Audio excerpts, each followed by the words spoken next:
Hello, and stay tuned for another episode of Voice of Rio. This time, we're going to be talking about dual licensure programs in education and the School of Business Visitation Day. Stay tuned.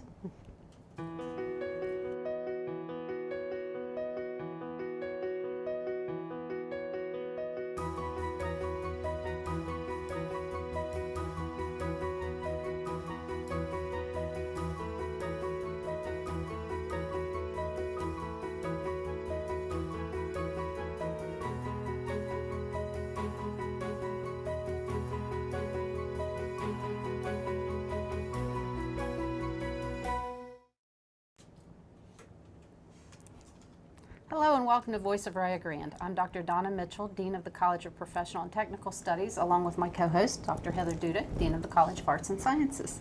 Hello, Heather. Hi, Donna. Beautiful day out there, even though it's a little crisp and cool. It definitely is. Winter is definitely coming to southeastern Ohio. It is, but the college is still full of activity, even though we're coming into finals. I agree, and the buildings are nice and warm, so if you need a place to get out of the cold for a little while, just stop on by. That's right. And while you're here, maybe check out one of the concerts, sporting events, any other events coming up that I'm missing, types of events? I think those are the primary ones now, but there are plenty of those. Yes, there are. So today, I'm pretty excited. We are going to be talking about one of the College of Arts and Sciences' newest programs.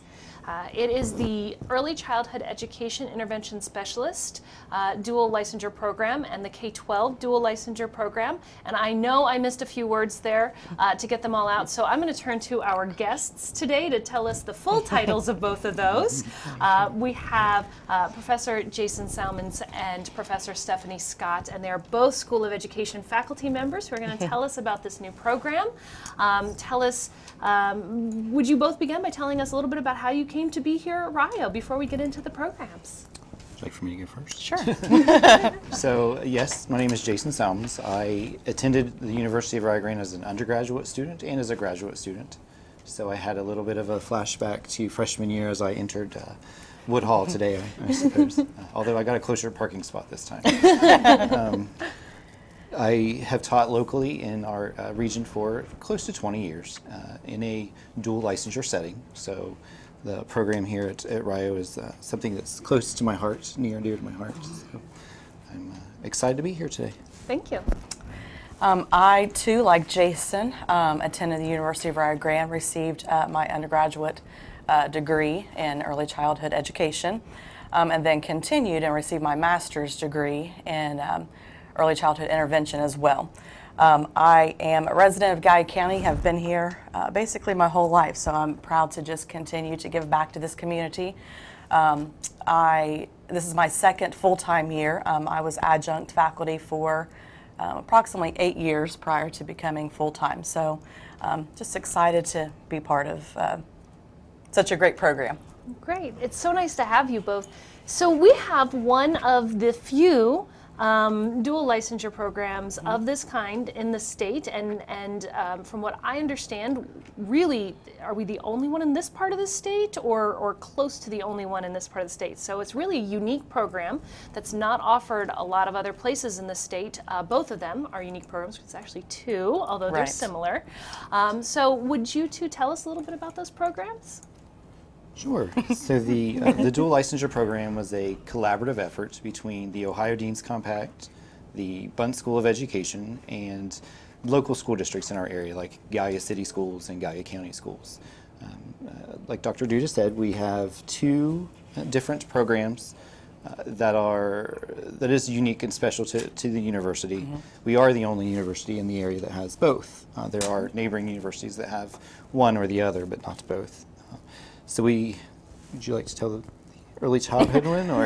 Okay, so the early childhood, that is where students that are early childhood majors can also receive their intervention specialist. So they can, while they are receiving an early childhood degree, they're also going to be attaining their intervention specialist degree. And they can focus on K through 3 intervention, or they can have a focus on K-12 students. Right. Is that Okay, so if I were a student and I was interested in this program, because it's it's actually 2 programs in one, is that Correct. correct? Yes, Yes. that's Would correct. it take me additional time to finish this as opposed to just taking one or the other? No, it wouldn't take an additional length of time, and that was something that in preparing for this program that we really took special attention to make sure that students could complete this degree in 4 years. So we have took a lot of attention in changing some courses, adapting those courses so that the content would be covered, but no additional time would be needed. So we're proud of that. Right. I think that would make the student happy and the Yes. parent happy. Absolutely. Absolutely. Absolutely, yes. So what happens if I'm a student and I want to come for intervention specialist or early childhood? Do I have to do both? Like throughout my 4 years, I found that I had a real passion for one or the other, but I graduated with dual licensure. Am I forced to do both things, or in my professional life, can I choose then a path that maybe would be just early childhood or just intervention? Right. So when looking at our program, students are enrolled in just the dual licensure program. However, once they take their Pearson exams and they graduate from the university, they are very marketable that way. They can go into either of those positions, but not necessarily are they do they have to take a position that they wouldn't want to Right. be a part of. And what we have found is that in preparing students in this way, they're really just, like Jason said, more marketable. And in education, we have realized that we have to be prepared for all children. So as we focus on, my focus is on early childhood. So we in the early childhood field have realized that not all children learn the same way. So in being able to learn more about intervention strategies and techniques, we're just better prepared. We're preparing the students. So we feel really confident that students will be, and they have been, really excited and happy about receiving both of those programs. Yes, the old days of a regular education classroom and a special education classroom down the hall are long gone. So with this program, students are prepared for the students that they're going to meet in their coursework, in their classes. Right, every day. Every day. And so would the student have the opportunity to actually go into the classroom and interact with both types of students? Absolutely. Absolutely. Absolutely. We have a variety of classes that have hands-on field experience. We place our students in a variety of schools in the area. Those schools were very appreciative that they are willing to take our students for observation, for opportunities to even teach some lessons and kind of get that hands-on experience and to get those opportunities to interact with children in real life settings. So yes, absolutely they do. That's another unique Rio fact, that our students are out in the classroom long before their neighboring colleges.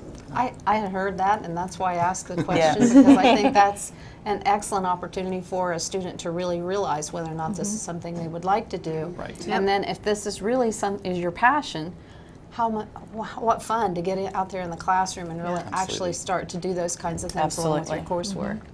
Absolutely. Now, what about students who aren't in the dual licensure program? Do they also get, you talked a little bit about that the ways of the past 2 different classes are gone. What about our students who are middle childhood or adolescent young adults? Do they benefit from any of these new courses that you developed for the dual licensure program? Absolutely. There are courses that are an introductory course to special education that all students in our department that they are enrolled in. Yes. That's great. So anybody who comes out of Rio's education program, any of them will have at least some level of experience with intervention Yes. needs and theories, and know how to work with all learners in their classroom. Yes, absolutely. Right. Correct. That's wonderful. So are there specific, I know in some fields there are specific exams the students have to pass. Do you have any of those types of exams in this program? Maybe. Yes, there are 4 exams. The first one is a pedagogy that all of our students will take. Pedagogy just refers to the art and science of teaching. And then they will take a early childhood assessment through Pearson. They will also take a special education Pearson. that would be related to either early childhood or to K-12 intervention.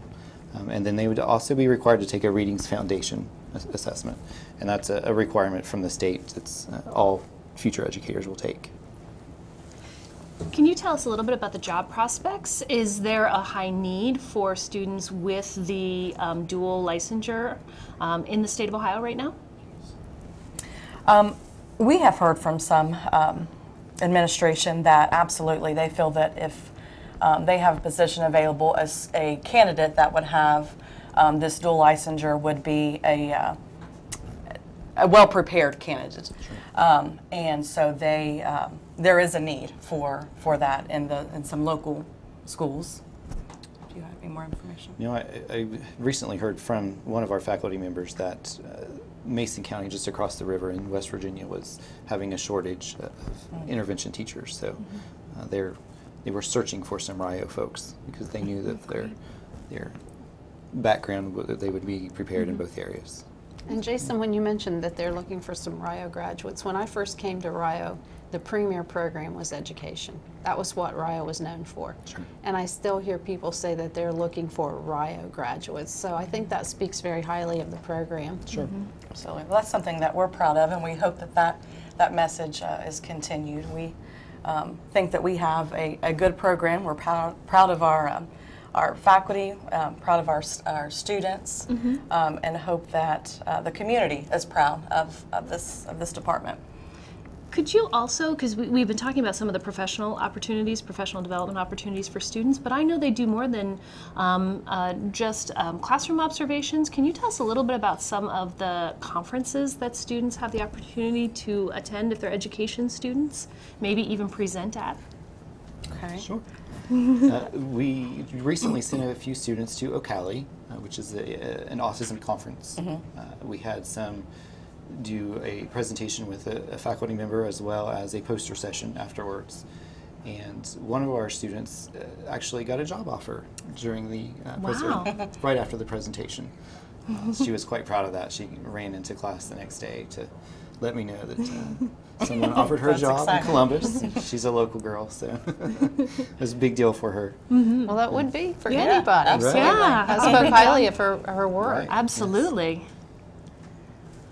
Well, I think that we're going to have to move on to our next segment. But before we do, in the last 30 or so seconds, can you give us sort of a tagline that you would tell students, a quick tagline of why they should pursue one of these programs?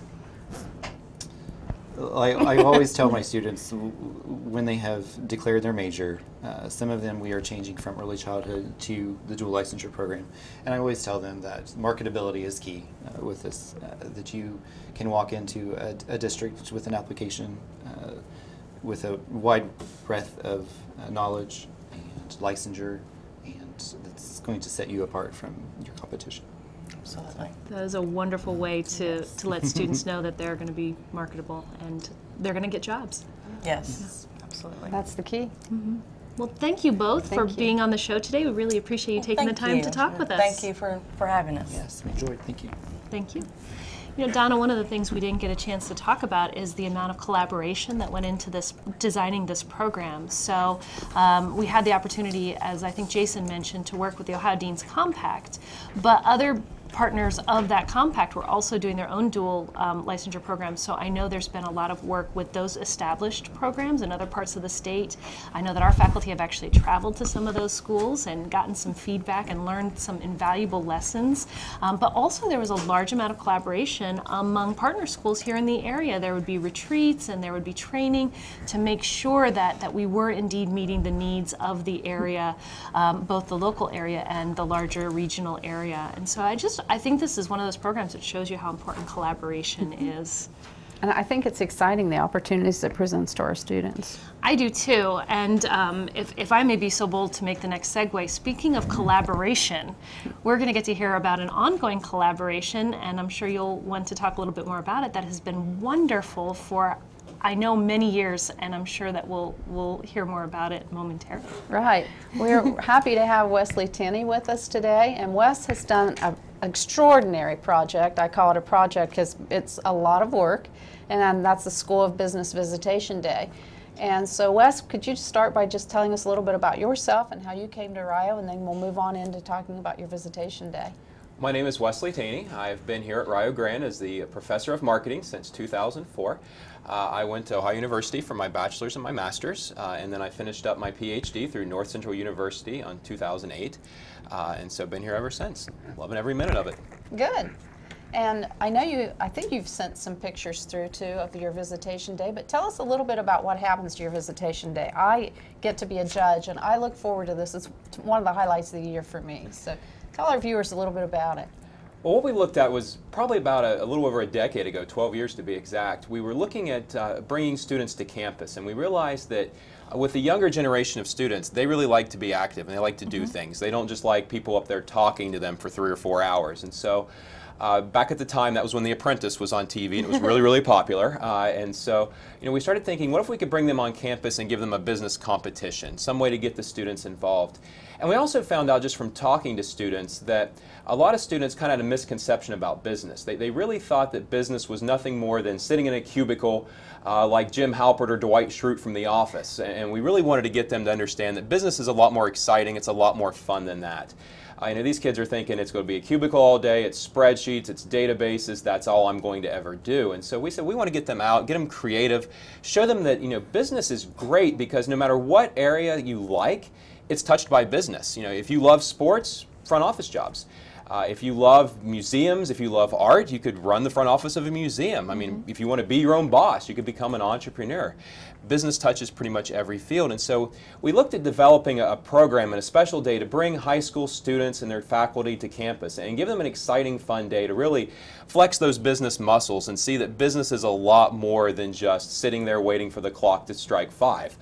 And so we started giving them creative competitions during the day. So we would bring them into campus, put them on teams, and that morning we would debut a competition, a certain theme. And so we would let the students then run off into our computer labs, use some of our software, and develop some ideas around a certain theme. And so they would have about an hour and a half to come up with a presentation. And it could be a wide variety of themes they have no idea until the morning of. Again, kind of that apprentice under the gun feel. And so we would release them to labs, they would create something. And you mentioned collaboration, and that's what's so great about this across campus is you'll see pictures there of several Rio faculty members who come in and help us. Mike Thompson does, Kingsley Meyer, his staff, Caleb there helping us with it. And they're in their labs, they're creating brochures. The software and the things these kids can do on computers is flat out amazing. It is. And so they can be as creative as we've had groups do interpretive dances and raps and just all kinds of crazy things. Around whatever the theme is. They then go out, they present it to a panel of judges. We have 36 judges from across campus, different administrators. We've had different faculty members, different staff members who donate their time to come in to help with that. They rank them on certain criteria. We then send the students off on a campus tour. They then end up at the cafeteria where David Lynch and his staff take great care of them. Once we tally up the results, we then go over and we present the awards for the day. And you saw some of the pictures there. We always give them Rio Grande themed awards to take back to their high schools. And again, there was our winning team from this year. They were from River Valley. It's the first year River Valley has won it, so we're really excited for them. And again, you can see how excited they are as well. In addition to the themed prizes, they all get a t-shirt. Right. And your t-shirts are really cool this year. Yes, and David Ding does quite a bit to help us, he and his staff, and they help us with the design. Jean Ann Vance helps us with those, the design. David helps get input, get them printed, and every student comes out with something. We have prizes throughout the day. We do several competitions with them that are business themed as well. Wes, how many different schools are you up to? It seems like the buses just keep going nonstop on your visitation days. Right, we have about 7 who typically come. That includes Vinton County, Wellston, Oak Hill, Greene, River Valley, Gallia Academy, and South Gallia. Wow. And this year we had about 175 students. We were down a little bit because the weather, everybody else cooperated, but the weather did not. So one of our schools, Vinton County, who has been here every year, they were on a 2-hour delay, so they couldn't make it. So we were a little bit less. Usually we're around over 200 students for that day. Right. And may I ask what the theme was this year? This year was Red Storm Rising, and these students actually got to market Rio Grande. So we were able to send them off to our website, to Google, and it was really great because we got to hear their perspectives on the college as well. We have our own image of the college and what it is being here every day, but this gave us a chance to kind of put ourselves in the students' shoes and how do they see Rio Grande? I have to tell you that I've been at Rio Grande for a long time, and I learned some things about Rio from the students. I even had to go back and fact check, and they were right. They were actually correct with some of the facts they had. I was also impressed with the abilities, as you said, of these students. We had a group of freshmen who came in and just blew us out of the water. So they really do some great things in a short amount of time because they don't have advance notice, right? Right. They come in and get the theme that morning. Right. So they have about an hour and a half tops to get everything ready. Do you have some students who do it, who look forward to it as much as we do and do it every year, or is it for just a set age range? We have students who've been here all 4 years. We had a great. few there early on. We used to recognize them, but we're having so many now that it gets kind of hard to do. But you know, we have a lot of the schools participate year in and year out. It's kind of a rivalry between a lot of the schools too. So who can bring home the plaque, and you know who's going to get those hoodies or whatever the prizes are. And so we do see a lot of the kids when I walk into the schools and do some of the presentations. You can see that the kids are excited about it, and they always try to get what the theme is from me. They try to pry it out if they can. Everybody wants that advantage. So what you're saying is you, before the visitation day, you go into the schools and you talk about it so they at least have a sense of what's going on and you generate that excitement beforehand. Right. Talking That's about wonderful. the day, business degrees as well, because again, like I said, you know, a lot of these kids have one idea of what business is, and that's Sure. not exactly what it really is. So we go in there talking about the School of Business. That is, you talked about people donating their time, but it sounds like you donate a lot of time to this. It's a great opportunity. Love it. It's great to get in the high schools, to meet with the kids and to see them, and I think they have a great time. Plus, again, we have a lot of help all across campus from people.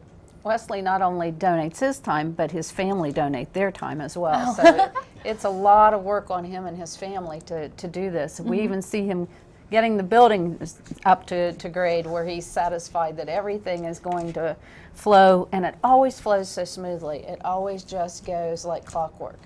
Yeah, and we have a lot of alumni who even throughout the years who take time off work to come back to judge or to help, to be runners, and that is always greatly, greatly appreciated. And I suppose this is a fairly good marketing tool. Do you see some of the students then come and do a degree here, perhaps business, but just are introduced to the campus and think, oh, that's a great place to be, I want to go to Rio?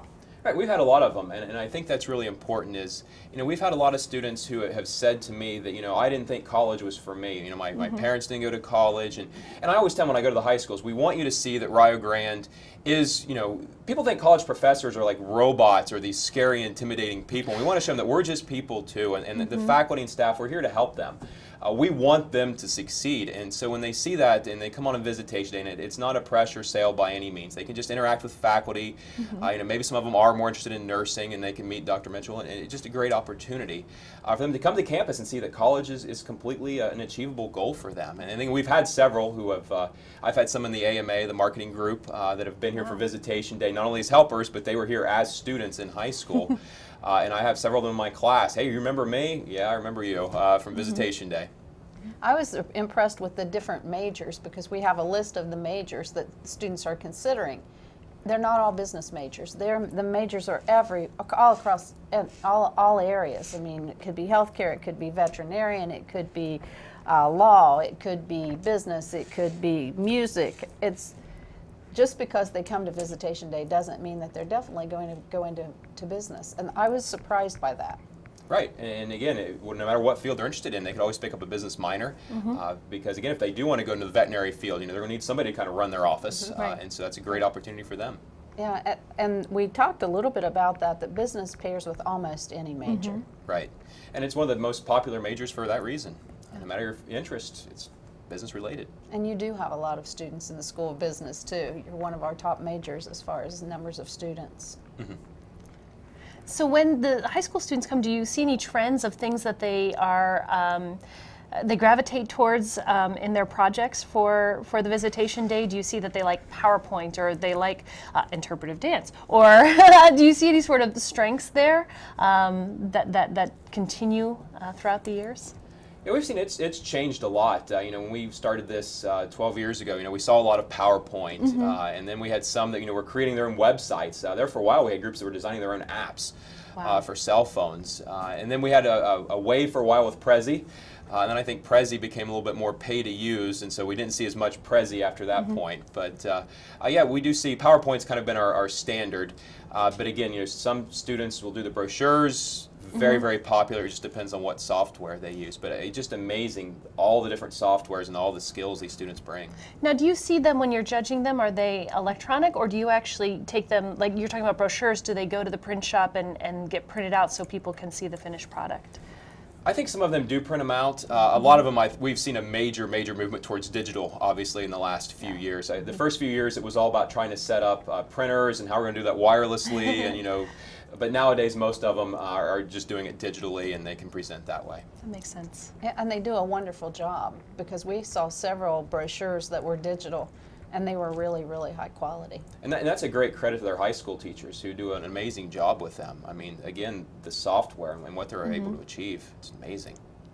What was, over the years, what is probably the, I'm not going to say best, but what is the most memorable, or one of the most memorable projects that sticks out in your mind? You could probably answer. I've never actually seen a presentation. I'm helping out behind the scenes, so I don't get to judge. But would you have one? He doesn't actually get to judge, which is really too bad. I've never seen one presentation. It is a lot of fun. I think maybe one of the highlights was the one that I saw this year, the group of freshmen, because they were so professional. They were all professionally dressed. Actually, had even coordinated their colors. Wow. They came to each of us, shook our hands, introduced themselves, went right into their presentation. Everybody spoke. All of their work was professionally done, beautiful. I would have hired these students, and we just happened to ask, are you seniors? And they were like, no, we're all freshmen. Wow. It was amazing. Wow. And they weren't the top group this year, but I think they were in the top 3. I'm just amazed by what they can do. I'd like to learn from these students. Well, what would you say to a student who might be thinking about coming to Visitation Day? I think they definitely should. It's a great opportunity to kind of come out, see the campus, meet some staff, faculty. Again, you know, you've got parents who support you, but on campus, though, nobody's going to be pulling for you like Rio Grande. Faculty, staff, you know, we want you to succeed, and we're going to help you out however we can to do that. So it's a great opportunity to come out and meet us, see if business is something you're interested in. Hopefully it is, but if not, you know, check out the campus. There's plenty of majors and a lot of opportunities here for any student. Great advice indeed. Well, thank you for taking your time to come and talk to us, because I know you're probably worn out from the Visitation Day, because it hasn't been that long ago that you did all that work for it. So thank you for taking your time and sharing with us and our viewers. Well, thank you for having me. Love talking about it. Thank you. Thank you. And thank you for joining us for another episode of Voice of Rio Grande. See you next time.